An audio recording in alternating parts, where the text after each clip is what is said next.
Would you like to show us your van? Indeed. Can we have a look inside? First of all, tell us about your YouTube channel, because I'll forget that bit otherwise. Yes. Got a YouTube channel set up, Project Van Life UK. Give us a search, you'll find it for us. Or just youtube.com/Project Van Life UK. Or Pip will put it in the description. Yeah, pop it down there. But yeah, this is a 2007 Vauxhall Vivaro, which started off as a builder's van, and handily it still looks like a builder's van on the outside. On the inside it's a little bit different now though. It doesn't look anything like a builder's van on the inside. Can we have some light possibly, Yes, please? Because I the, think I'm going to struggle a little bit. I shall pop the bungs out. Thank you. Oh, this is very clever stuff, this is. So no curtains at the back. But using fly blanks covered in carpet instead. I stole that idea from one of my windows in Spog. It's really handy. So thank you for that. Foil backed as well. Yeah. It reflects heat, which on a day like today when it's quite warm, glass is really warm but inside stays nice and cool. That's really good. So it helps with the insulation really nicely, which is really good. Yeah. So where's your bed? Yeah, well, obviously sat on half of it now. Because these benches that are made are actually sort of bed slats, and you've got one set of static, one set that pulls out. Well, let's just show you on the other side because it's a little easier to pull them out. Okay. Because that one's, the whole bottom pulls out. But literally pull on a tag and that pops out. They meet in the middle. Yep. And we've got the full width of the van as the bed.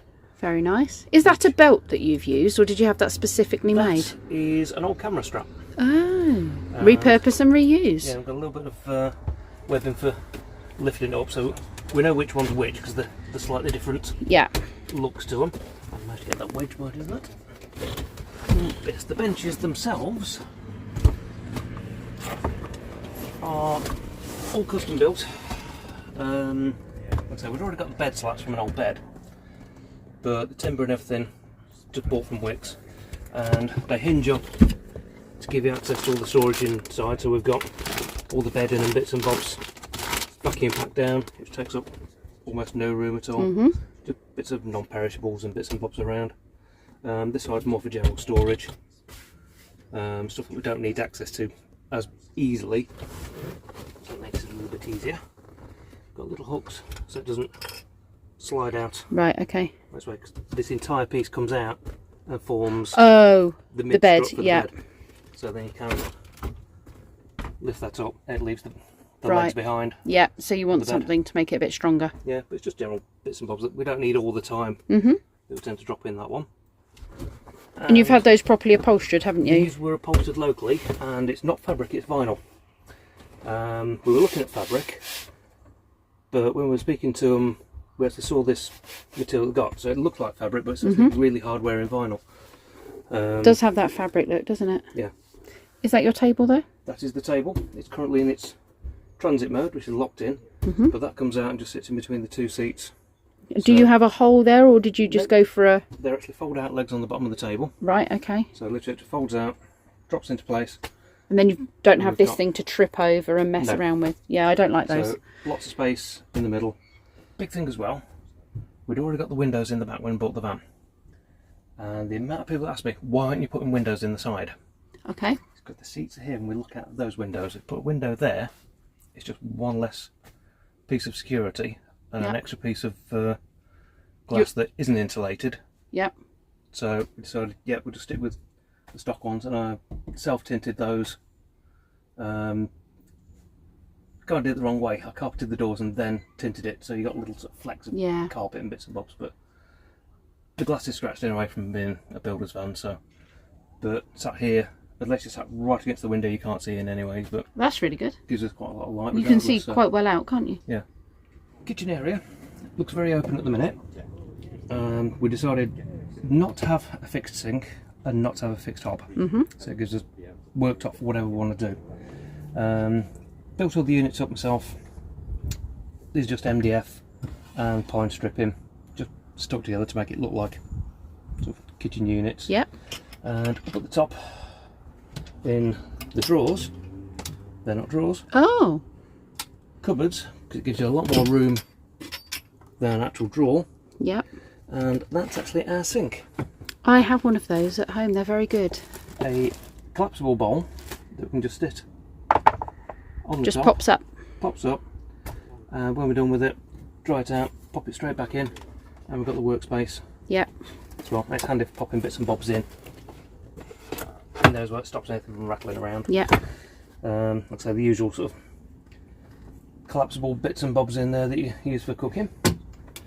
Underneath, we've got a general utensils, coffee syrups, washing up brush, everything you could need in there for cooking. Down at the bottom, we've got the hob and gas bottle, which pulls out and just sits on the side.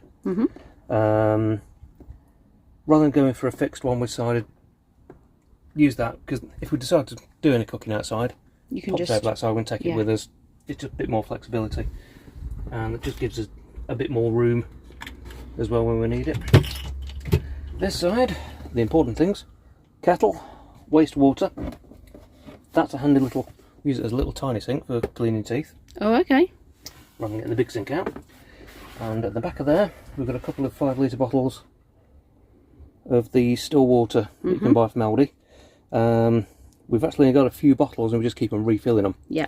But normally if we're going away for more than a couple of days, we'll have 3 or 4 of those in there, because there's enough room to actually bring them out. So that's plenty enough, and the pipe drops up into the magic USB powered tap. This is another thing I've stolen from your ideas. Those bottles fantastic. And the USB tap. It's a fantastic piece of kit. We put it in May and we've charged it once. Wasn't saying that it needed charging, but I thought I'll give it a bit of a treat and give it a bit of a charge up. But it's rated at around about 200 gallons on one charge, so yeah, it lasts quite a while. Decided to put a fridge in as well, and that, with a little lock stopping everything from moving. Looks like a cupboard, but it pulls out, and there we have 20 litre fridge, which holds quite a bit of stuff. Also has full monitor and is Bluetooth controlled as well. Can I just say, this is really good. Mine is the flat version. Although mine is longer, it doesn't have this height, which means I can't put milk bottles in upright and they leak. So this is a really good idea. It's handy. Normally what we do, we'll bring that bottle, which is sealable anyway, with milk in. It just happened to be when we were in Aldi yesterday. Picked up an extra one so we can take home with us. But yeah, it's a really handy space, and 20 litres is just enough for us, because we don't really carry a great deal of refrigerated stuff anyway, but it's just ideal for us. And I put it on these heavy duty runners, so rather than actually having it in an open space, we can just bring it out when we need it, and when we're done, that's it. So I put this little clasp in so that as soon as you do your first right hander, it doesn't just fly out. Discovered that the hard way. Oh dear.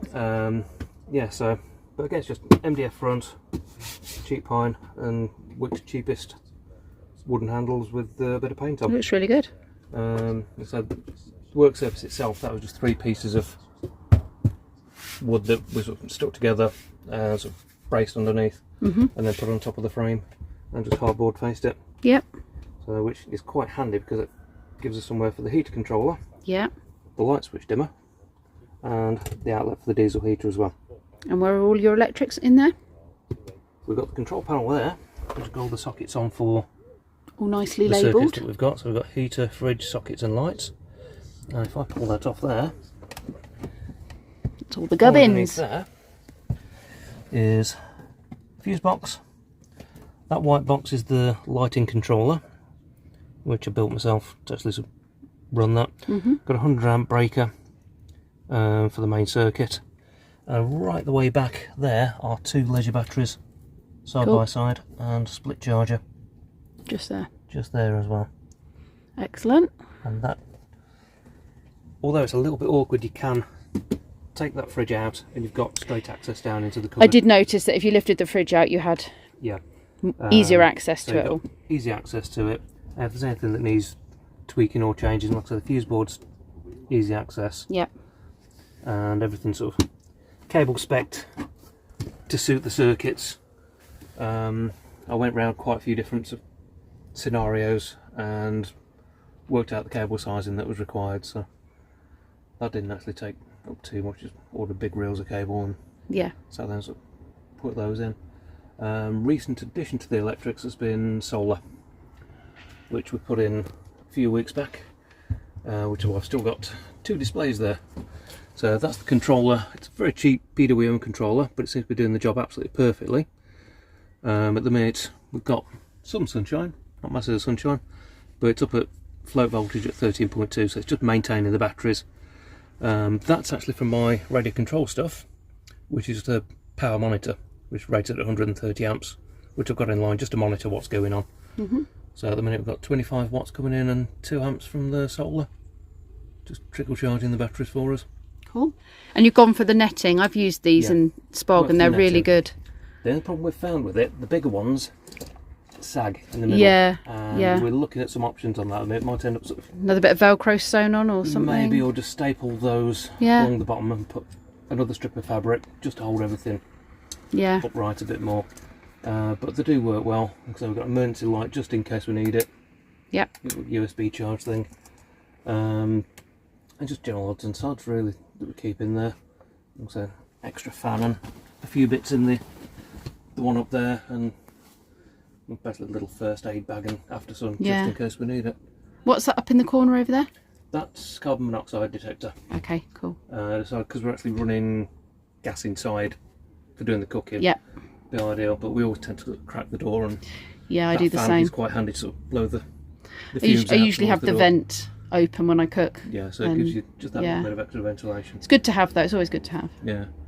As far as socketry goes around the van, we've got 2, one on either side, little 3D printed mounts that I did, but these are 2.1 amp USBs, and we've got basically the mirror on the other side as well, and a standard 15 amp 12 volt cigarette lighter socket style. So if we want to add anything else into there, we can plug into that. Yep. Or for sort of charging laptops and stuff like that, you can take it straight off the 12 volt, which is really handy. Okay. And that is the light switch, which is really quite nice because late at night you don't want it too bright. You can dim that right down. It's a nice brilliant! subtle glow. Yeah, that's a good idea. You can see fine, but it's not overpowering, which is what we found off the first time away. It was a bit too much glary again at night, and you end up burning your retinas out. Yeah, it's not very nice. What's this? Air vent? That's a Dometic positive pressure vent, so that's permanently open, and it works by basically air pressure difference. So air runs over the top of the dome on the roof and just sucks any air up, so you've always got airflow. Oh, that's good. In the van, which is quite nice. So it stops anything from getting stuffy. We're looking at putting a big vent in. Yeah. But we thought, actually it's going to take up a lot of room. Yeah. In there. It's a low roof anyway. It's not a high top. So we decided just something smaller. So I 3D printed that trim, so it just blends in nicely. Yeah, cause this is, rather than being wood, this is plastic cladding. Oh yeah. For the ceiling, so it's a bit more difficult to get a nice clean cut to it. But it's a nice little trim piece. It's very tidy. But we decided on this because we quite like the slight wood pattern into it. And having seen a few of the ones that they've actually used the wooden cladding, when they've been through a winter, through a summer, it starts cracking and warping, and wood changes shape, doesn't it? Yeah, so we decided that was the best way to go. And a little sort of rope to around the outside to sort of blend between carpet and ceiling. Finish off the trim. It's really nice, and then you've got your curtain to close off at night. Curtain at the front, pulls across. Love it. And that you've done a great job. Close it off. But it's quite nice. We did the design. Probably January time. I actually came up with the first design, what it was going to look like, roughly. Then started sort of getting the bits. The big delay that we did, I was getting hold of the carpet, because we didn't want to just say, right, we want that colour, and it turned up as like, it's not what we wanted. So went up to Magnum Motorhomes in Grimsby to actually look at the different carpet colours, and came back with the carpet, and that was the start of the build. Then sort of got it on, I think it was 1st of March when I got the carpet in. And so the first weekend away was middle of May. No, you did it quick, but you did a great job. It's not just thrown together. I think the big one was the Easter weekend. We just blitzed the entire van and just got everything built. So lots of little extra sort of 3D printed bits as we come along. But it's the usual thing, you build a van, then you go away in it and find out what you actually really need. And make it yours. Well. It's that thing. You've got a space that you can make your own rather than sort of Exactly. what someone else decides. Thank you very much. It's a lovely van. Thank you.